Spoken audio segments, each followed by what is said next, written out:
She stood in the doorway with a suitcase she bought with my money and a smile she practiced for someone else.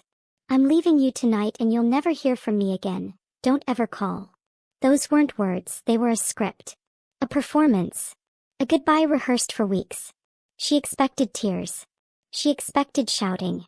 She expected a reaction she could use to justify what she'd already decided. But when I whispered, "Okay," she froze just for 1 second. A glitch in her confidence. Because some men break when their wives leave. I don't break.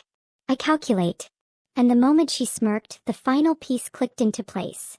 She thought she was ending the marriage. She didn't know she was triggering the trap I set 11 days ago. What she didn't know was that her final move was just the first step in mine. Earlier tonight she logged into my laptop. The same laptop I use for my investments. My alerts went off immediately. She wired $500,000 into her lover's account. But the money wasn't from savings. It wasn't from my paycheck. It was from a life insurance policy she took out on me 11 days ago. The same policy she hid under fake email addresses. The same policy she thought I'd never discover. The same policy that required me to die for her to cash out. She wasn't leaving me. She was escaping the crime scene she planned. She thought she hid her secrets. She never knew I'd been watching everything. The reason I didn't shout? The reason I didn't beg or break. Because panic is what she expected. And expectations are the easiest places to hide a trap. I let her walk out, suitcase rolling behind her, believing she had won. She didn't know that as she closed the door. I opened my laptop. And with 3 clicks, the entire fantasy life she built with him collapsed like a rotten bridge. She assumed I'd be crying. Instead, I was ending her future. Cancel transfer. Freeze account. Report fraud. Flag activity. Every move she made I reversed. The money vanished from her lover's hands before he even saw it.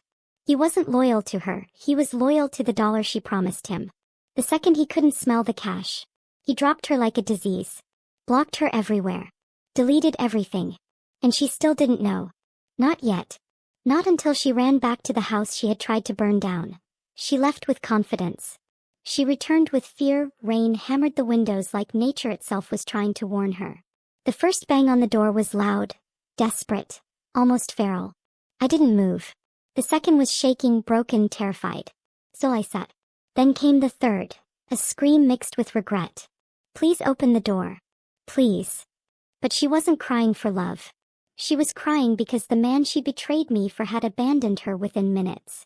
And she had nowhere left to run. She didn't return for forgiveness. She returned for survival. Inside I pressed play on my headphones. Her voice. Flip. Heartless. "Once the money clears, it'll look like an accident. Don't worry. He trusts me. He's predictable." Her lover laughed. "Don't slip.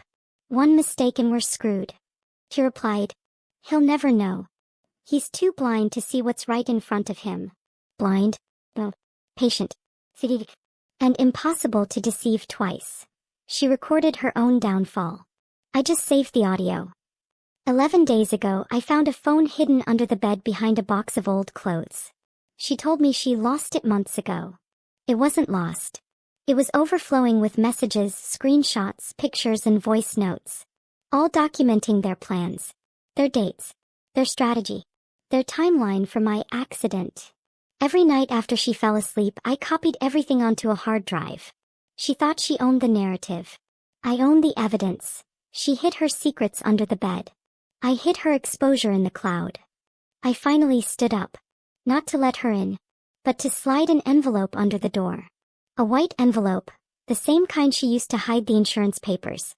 Except mine wasn't lies. It was truth wrapped in silence. Inside it contained all 94 recordings, screenshots of her messages, photographs, the paused transfer, the insurance contract, the detective's report, and on the top, checkmate. She handed me betrayal. I handed her consequences. When she opened the envelope, her breath cracked. Then came a noise I'd never heard from her. A sound that wasn't quite a sob and not quite a scream. It was the sound of a person realizing they were never as smart as they pretended to be. She whispered, "You knew?" No tears. Just terror. Not because she regretted anything, but because she finally saw the truth she never prepared herself for. I had known everything from the beginning. She planned my death, she didn't plan my awareness. While she was out buying lingerie for him, I was making arrangements of my own. I sent the evidence to my lawyer, the insurance fraud division, a homicide investigator, my financial advisor. By the time she walked out earlier tonight, the wheels were already turning. Her future was already dissolving behind her. She just didn't feel the burn until now. She tried to erase me. I erased every escape route she had. Outside, she cried harder.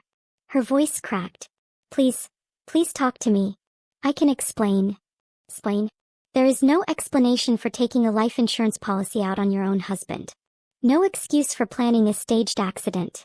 No reasoning behind trying to profit off my death. She didn't want forgiveness. She wanted shelter. But the man she betrayed was no longer her refuge. She wanted answers. But I owed her nothing now. I walked to the door, not to open it, but to lock it again. The click echoed louder than any of her screams.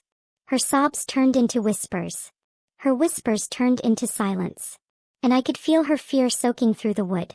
She left earlier thinking she owned the ending. Now she couldn't even open the beginning. She thought she controlled the story. She only controlled her downfall.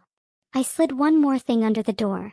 A printed screenshot of her lover's final message. Don't contact me again. Blocked. Deleted. Gone. The man she destroyed our marriage for. Didn't even stay 5 minutes after the plan collapsed. I didn't say a word. Didn't give her comfort.